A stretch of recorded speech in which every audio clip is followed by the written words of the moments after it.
They gathered in velvet and jewels, laughing as servants carried in silver trays. But behind the laughter was dread. Every dish set upon the long oak table carried poison, just enough to kill a man outright. The rules were simple, brutal. Each noble must eat in order, guessing which dish held death. Bread, meat, wine, fruit, any of them could be the end.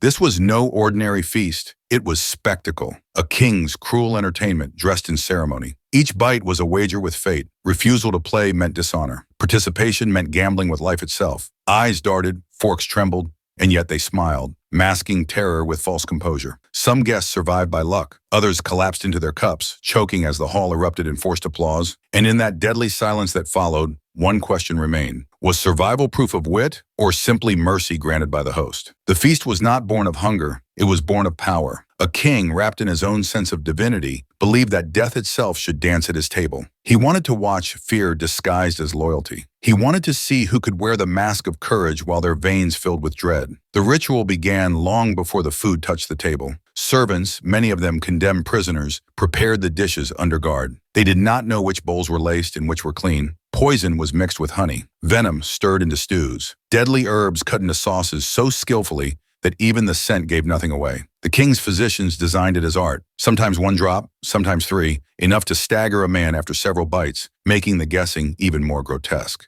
When the guests entered, they were told the rules again. No refusal, no hesitation. Eat in order, one after the other. The first to flinch would be marked as weak, and weakness at this court was punished more cruelly than death. So they obeyed. The first man raised a cup of wine, his ringed fingers trembling just slightly. He drank. He lived. The next, a young noblewoman, dipped her spoon into the broth. Her lips touched it. She coughed once, smiled nervously, and swallowed. She too lived, but not all were so fortunate. One night, his face scarred from years of war, sank his teeth into a roasted bird, chewing slowly as if daring the king with his gaze. Moments later, he collapsed sideways, his eyes bulging, his tongue blackening before the hall. The courtiers gasped, the king applauded, and the feast continued. This was not an execution, it was a performance. The poison feast existed for one reason, to remind everyone that survival was not guaranteed by birthright or strength. It depended only on chance and on the king's mercy. To sit at his table was to submit fully, body and soul, to his will. And yet some whispered that it was more than cruelty. Some claimed the feast was a test of destiny, that those who survived were chosen, marked by fate as the true pillars of the realm. The king himself fed this belief, praising survivors as blessed by providence. Imagine the terror of each bite, the calculation behind every swallow. Too little and you risk insult. Too much and you risk death. Some learned to nibble delicately, pretending satisfaction while barely consuming a taste. Others gorged greedily, forcing bravado, hoping fortune would protect them. Both strategies often failed, but here is where the story deepens. There were whispers that the king did not always leave the outcome to chance. Some dishes, it was said, were poisoned only lightly, enough to sicken, not to kill, and those were reserved for his favorites. They would vomit, grow pale, and suffer, but live. Others, those who had fallen from grace, were given plates soaked in enough toxin to bring death within seconds. The feast was a mask of chance, but behind it lay strategy. Every guest was both participant and pawn.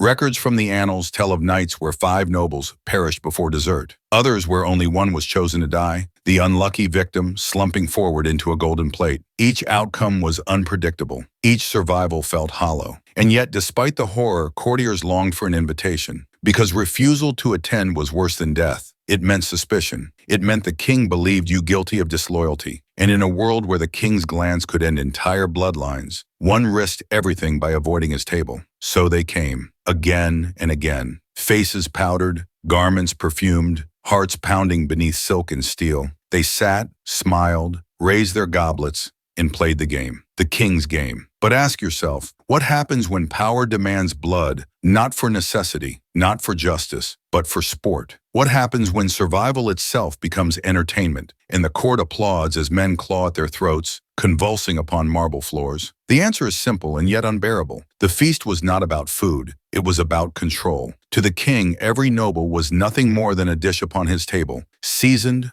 served, and swallowed at his command.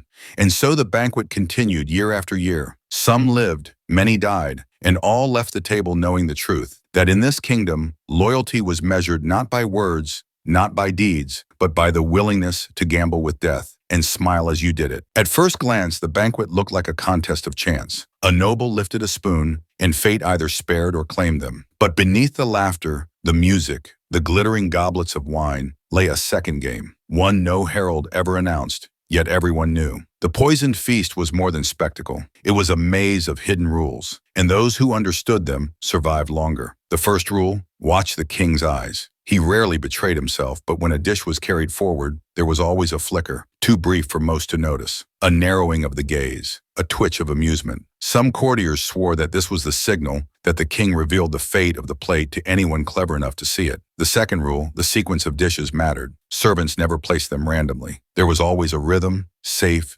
deadly, safe again. Too many nobles gulped greedily after a survivor's turn, thinking the danger had passed, only to convulse moments later. The pattern shifted constantly, but the illusion of pattern was there. The third rule: alliances could save you, or damn you. It was common for courtiers to trade seats just before the feast began, whispering excuses, feigning courtesy. But the switch itself was risky, because once you moved, you announced suspicion, and suspicion could be fatal. If the king saw too much calculation in your gesture, he might mark your new seat as cursed. Then there was the unspoken fourth rule: cheating was possible, but dangerous. Some nobles carried charms, powders, or even tiny stones of ground pearl to mask bitterness on the tongue. Others bribed cooks or servants, desperate for advance warning. A few tried to arrive fasting, reasoning that an empty stomach might delay the poison's work. Yet every trick carried risk. If the king discovered your scheme, your death would not come at the table. It would come in the dungeons, slow, theatrical, and final. But still, whispers say, some beat the game. One chronicler tells of Lady Adeline, a countess with eyes sharp as knives. She survived 10 feasts in a row, while husbands, rivals, and cousins all died around her. Her secret? She never swallowed more than the smallest taste, hidden quickly beneath a napkin. She feigned pleasure, smiled, and let her plate pass. When rumors reached the king, she laughed them off, calling herself blessed. Yet one night, the blessing ended. The king demanded she eat the entire portion of roasted venison before her. She obeyed, trembling, and was dead before the final chord of the lute was struck. No one beat the feast forever, and yet survival meant everything. To live through the banquet was to rise higher in court. To die was to vanish. Your land swallowed, your name spoken only as warning. Those who endured gained not just reputation, but whispers of supernatural favor. He cannot die, some said. She is untouchable. These rumors fed ambition as much as fear, but survival also bred conspiracy. One feast in particular is remembered with horror. The king had grown ill, paranoid some said, and he ordered an entire course poisoned, every plate without exception. By the third bite, nobles were vomiting onto the floor, clawing at their throats, collapsing against one another. Yet the king ate nothing. He only watched. Dozens died in a single evening, their screams echoing through the vaulted chamber. The survivors realized the truth too late. The feast had never been a game. It was a purge. That night sparked rebellion. Some nobles, sickened but alive, whispered of assassination. How long could they endure a ruler who turned banquets into graveyards? How long could they swallow loyalty spiced with venom? But rebellion at such a court was almost impossible. The king's cruelty was matched by cunning. Informants filled every hall. Spies slipped among the servants. Even at the feast, a careless glance, a muttered word, could be carried to the throne. So the nobles played on, masks fixed to their faces. They bowed, toasted, laughed at hollow jokes, even as they measured every swallow against the weight of their own mortality. It is said that, after years of these rituals, some grew addicted to the terror. The hearts pounding, the trembling hands, the dizzy relief after a safe bite. It was a thrill sharper than wine, more intoxicating than gold. To them, death became a companion at every meal. And when the king finally died, his passing rumored to be from poison of his own making. These courtiers confessed that without his banquets, the court felt empty. They had dined too long with danger. Safety itself became unbearable. Here lies the paradox. The feast was both a nightmare and a temptation. It enslaved through fear, yet bound its victims with fascination. Even as they cursed the king, they longed for his table. And that, perhaps, was the king's greatest poison of all. The poisoned feast grew infamous, not just within the kingdom, but across distant courts. Foreign envoys whispered of them with dread, Merchants carried stories along trade roads, and rival monarchs shuddered at the thought of a ruler who turned hospitality into execution. Yet at the king's table, the rituals only grew more elaborate, more grotesque. One chronicle tells of the Feast of the 14. It began with laughter, musicians strumming lutes, and platters of steaming venison carried high on silver trays. But by the second course, one noble collapsed forward into his soup. The king did not flinch. He raised his goblet and toasted to the strength of the survivors. By dessert, 14 nobles were dead, their bodies left slumped in gilded chairs while servants quietly cleared plates around them. The survivors were forced to continue eating, their hands shaking as they lifted forks over corpses still warm. The king's decree was chilling. No dish shall go unfinished. At another banquet,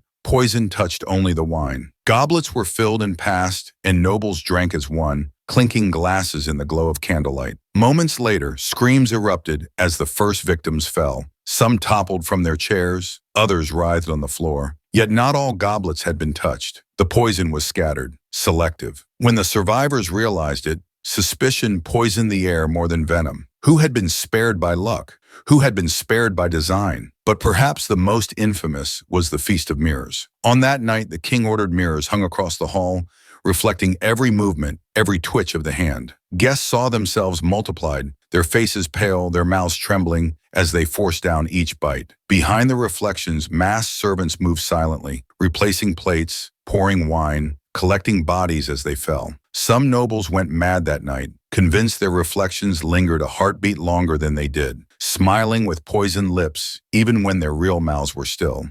It was not just poison that destroyed them, it was paranoia. The courtiers began to watch one another more closely than they watched the king. Who chewed too cautiously? Who reached for bread before their turn? Who hesitated a moment too long before swallowing? Every gesture was suspicion. Every smile was a disguise. Trust died first. Marriages fractured under the strain. Brothers accused brothers of plotting their deaths. Allies became enemies overnight. Some nobles even arranged for their rivals to sit closer to the king, hoping that fortune or malice would deal them a poisoned plate. Behind jeweled smiles and whispered toasts, daggers gleamed in the dark. One legend tells of a duke who bribed a servant to switch his dish with another's. That night, as the servant slipped the plate across the table, the victim, an old rival, lifted the poisoned bite to his lips. He died gasping. The duke lived, but the servant, terrified of being discovered, confessed everything within days. The king laughed when he heard the tale. He did not punish the duke for cheating.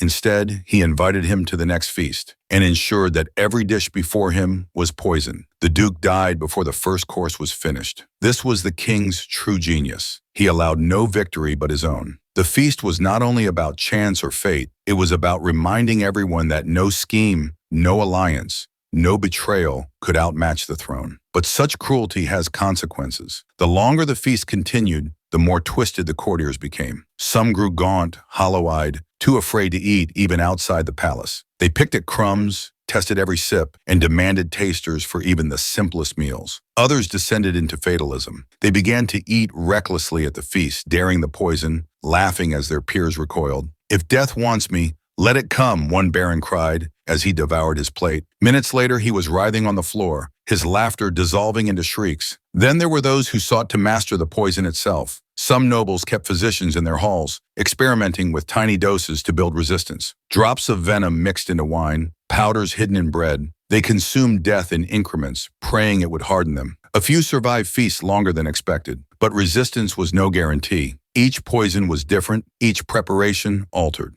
And for every survivor who claimed victory, 3 corpses whispered the truth. No one was safe. Perhaps the most unsettling consequence was this. The feast began to shape the very identity of the court. To serve was to gamble. To rise was to survive. To die was to be forgotten. Nobles who lived through multiple feasts wore their survival like armor, boasting of their destiny. But beneath the boasting, terror ate them alive. Imagine the psychology of such a court. Imagine entering a hall where every plate might be your coffin. Imagine lifting your fork with the knowledge that your children may inherit your title before the meal ends. Imagine forcing laughter as bodies collapse around you, as blood runs down golden cups, as the king applauds your trembling hands. This was not dinner. This was theater, and the actors were not performers, but victims. Some chroniclers dared to wonder, perhaps the king himself was no longer entirely sane. What ruler turns food into execution? What sovereign demands loyalty not in words, but in the swallowing of poison? And yet others argued the opposite, that it was genius, a weapon as sharp as any blade. For who could conspire against such a ruler, knowing that their next bite might already be their death sentence? And still, one question remained in every trembling mind. What would happen if someone refused? There are only fragments of answers, stories of nobles who pushed away their plates, declaring they would not play. Some were dragged from the hall and executed on the spot, their deaths swifter but no less brutal. Others were forced back to the table, their mouths pried open, food shoved between their teeth until they choked. No one left unscathed. Refusal was not an option. Participation was survival, for as long as survival could last. But behind the dread, behind the poison and paranoia, there were darker whispers. Some claimed that the king himself never ate, that his plates were swapped at the last second, his goblets filled with untouched wine, that he watched his nobles choke while savoring nothing but the taste of their terror. If true, then the feasts were not meals at all. They were rituals, rituals of domination, of humiliation, of a monarch feasting not on food, but on fear. And if that is so, then the question is not why the nobles endured, but how long it took before madness consumed them entirely. The feast did not end when the music stopped or the torches dimmed. Its shadow followed the survivors home. Those who left the king's hall alive did not sleep easily. They dreamed of choking, of blood on the floor, of mirrors that would not stop reflecting. Some awoke screaming in the night, clawing at their throats, convinced poison still burned in their veins. Physicians spoke of phantom sickness, a fever of the mind that struck even the unharmed. But the courtiers knew it was more than fever. It was the feast curse. Many grew paranoid. They refused to eat unless their servants first tasted every dish. They carried antidotes sewn into their sleeves, charms around their necks. Some even demanded their children learn the names of deadly herbs before they could read scripture, as if survival were now the only inheritance worth passing on. Yet fear was not the only legacy. Hatred festered too. The king's banquet had turned loyalty into torment, faith into humiliation. For every noble forced to swallow with trembling hands, a seed of rebellion was planted. The first conspiracies were small, whispers exchanged in darkened corridors, coded letters passed beneath the weight of candle wax. Survivors compared notes, which dishes struck hardest, which poisons lingered longest. Some swore that if they could poison the king himself, the curse would be broken. But how does one poison a man who never eats? This was the irony that crushed them. Every scheme returned to the same barrier, the king's untouched plate. He feasted on their fear, but never on their food. He watched, but did not partake, and so the poison could never touch him. His immunity was not of the body, but of power. Still, rebellion smoldered. A lord once declared, after barely surviving his sixth feast, that the kingdom could not endure another year. He rallied allies, planned to strike during the next banquet, blades hidden beneath cloaks, but spies carried word to the king. That night, every conspirator's plate was marked. None survived dessert, and yet despite such failures, resistance did not die. It evolved. Some began to imagine subtler forms of defiance. A noble might swallow only enough to appear compliant, then spit the food into a cloth. Another might raise their goblet in toast, but never truly drink. These gestures were small, invisible to most, but among the courtiers they became symbols. To cheat the feast, even slightly, was to declare yourself human still. But symbols do not topple kings. The poisoned banquets continued, and the court fractured. Some became zealots, praising survival as divine blessing. Others became fatalists, resigned to death's eventual arrival. A few turned cruel themselves, mocking those who perished, as if laughter might shield them from the same fate. When at last the king died, his body found cold upon his throne, his lips rumored to be blue with some secret draught, the feast ended, but the poison did not. For decades after, survivors carried the scars. At their own tables, they demanded elaborate rituals of testing and tasting, even when no danger lurked. Guests whispered that the poison had twisted their minds, that they could never again see food as food. It was always a weapon. Children raised in these homes grew up with fear in their mouths, taught that every meal was a wager. And so the feast outlived the king. It survived in rumor, in story, in nightmare. Some said the ritual spread, that other lords adopted it in secret, their own twisted imitations of the king's game. Others swore that the ghosts of the poison returned, haunting banquet halls, their laughter hollow, their eyes forever wide in terror. But the darkest legacy was this: the poisoned feast had shown the world a new kind of power. Not the sword, not the gallows, but the dinner table. To rule not by decree, but by forcing men to gamble with their lives while smiling in obedience. And long after the last goblet was emptied, that lesson remained. The poison feast was never just about food. It was theater. Every course was a scene, every death a performance, and every survivor an unwilling actor in the king's drama. Consider the structure. The music swelled as dishes entered, servants moving like dancers across the floor. The nobles sat in rigid lines, each awaiting their turn with feigned composure. The king, enthroned above them, watched with the serenity of a god, orchestrating life and death with nothing more than a gesture. This was not chaos, it was choreography. The poison was not only in the dish, it was in the ritual itself. It infected thought, loyalty, identity. Each bite was not simply a test of luck, but a declaration, I belong to this court. I submit. The nobles who swallowed did not just gamble with survival, they confessed devotion through their terror. And the audience was not only the king, it was one another. Every noble saw fear mirrored in the eyes across the table. Every collapse was both warning and relief. To watch another fall was to know you had lived a moment longer. And so death became applause, suffering became spectacle. What does it mean for a society when cruelty is not hidden but celebrated? When survival is not earned by honor or strength, but by playing in a rigged theater of chance? The feast blurred the line between ritual and massacre until the two became indistinguishable. And yet, disturbingly, history shows this pattern repeating. In Rome, gladiators fought to the death for the amusement of emperors. In Aztec temples, sacrifices were staged as sacred drama, blood spilled to appease gods and captivate crowds. In medieval Europe, public executions drew thousands, families gathering as if to festivals. And in the king's poison feast, cruelty slipped behind the mask of dinner, a civilized ritual made monstrous. It is tempting to believe such barbarity has vanished. But has it? Today, the poison no longer sits in goblets, but in other disguises. It hides in systems that force men to gamble their lives for profit, for power, for the illusion of belonging. It lingers in the rituals we consume as entertainment. Violence replayed on screens, humiliation turned into spectacle, suffering broadcast as if it were theater. We tell ourselves we are not the same as those nobles who swallowed in terror. Yet how different are we when we applaud survival while ignoring the fallen? The feast forces us to ask, is cruelty more terrifying when it is hidden, or when it is dressed as ritual, paraded openly, applauded by the crowd? In that medieval hall, nobles lifted forks with trembling hands. They knew they were victims. They knew the game was rigged, yet they smiled, they obeyed, they played their parts. Not because they believed in justice, not because they trusted in mercy, but because to refuse was worse than to die. This is the true genius of the feast. It revealed the fragility of power and how easily humans can be bent to ritual even when they know it is lethal. Loyalty was not forged in trust, but in fear, and fear became tradition. So when we look back at those tables, at the poisoned wine and tainted meat, at nobles applauding as their peers fell lifeless beside them, we are not staring into an alien world. We are staring into a mirror. And the reflection asks, how many of our own rituals, masked in civility, are nothing more than feasts where the poison has simply changed form? It began with laughter. Silver trays, golden goblets, velvet robes, nobles smiling, pretending this was a feast like any other. But every hand that lifted a fork trembled. Every swallow was a prayer. And when the first victim collapsed, choking on poisoned breath, the hall fell silent. That silence never ended. It stretched across years, across feasts, across the lives of those who survived and those who did not. Even when the king himself died, the silence remained, because the poison had already seeped deeper than the body. It had entered the memory of a kingdom. For generations afterward, courtiers whispered of the banquets of death. Children were warned never to trust the sweetness of wine.